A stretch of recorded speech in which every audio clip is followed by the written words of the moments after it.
Good morning, folks, and welcome to Friday Chalk Talk.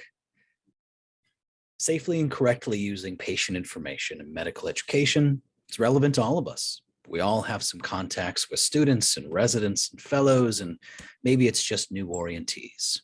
And we use real cases to help them gain experience.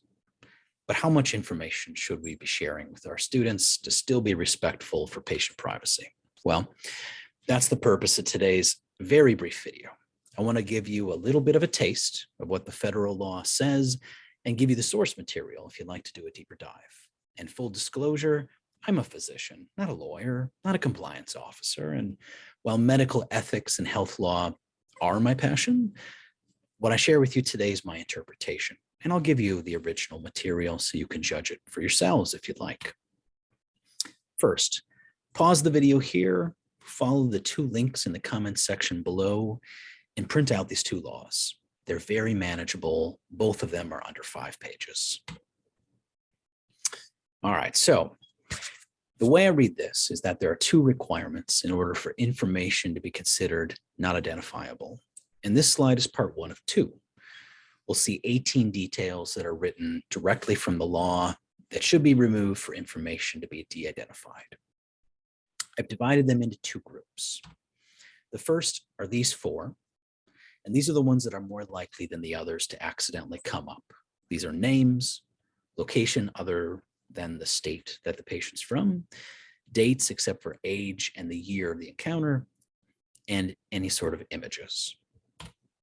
In this group on the other side, these are the ones that I think are much less relevant. I've never used telephone numbers or social security numbers when talking about cases, but it's still worth noting them. And I don't think it's a coincidence that the traditional one-liner in medicine fits perfectly within these boundaries, right? You hear somebody say a 62-year-old man who's a farmer from Minnesota is admitted to the hospital in pain crisis for his lung cancer, or 33-year-old female from Illinois who was admitted to the hospital with a malignant bowel obstruction, right? No broach of identifiable information there. So next we'll talk about the second requirement. What about all those psychosocial details that palliative care gets involved in? Certainly some of those must be unique enough and could lead to patient or family potentially being identified. Well, yes.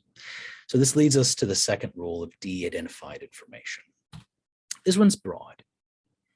Unlike the previous slide that had these 18 explicit topics, this one's all-encompassing and really is about using common sense. It reads that we should be removing any other information that could be used alone or in combination with other information to identify an individual. So a very, very rare disease or a very unique psychosocial dynamic, they have potential to be identifiable.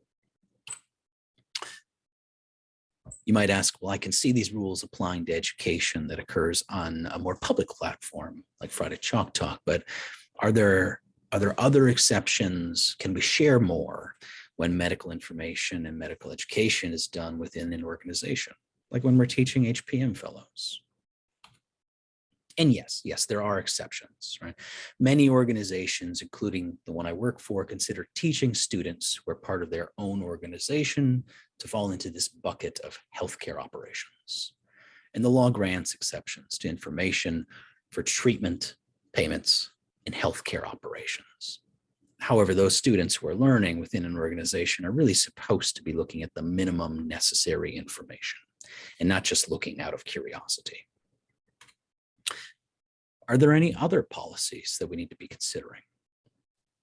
Many organizations have their own policies in place as well. Speaking for myself, Advocate Aurora has a policy on this. And if you work here and you'd like to look that policy up, in our database, it's policy number 2443. Well, thanks for listening. I hope this has left you with a good start on the subject and maybe a few sources that you can go to seek out a deeper dive if you'd like. I'll see you around the boards.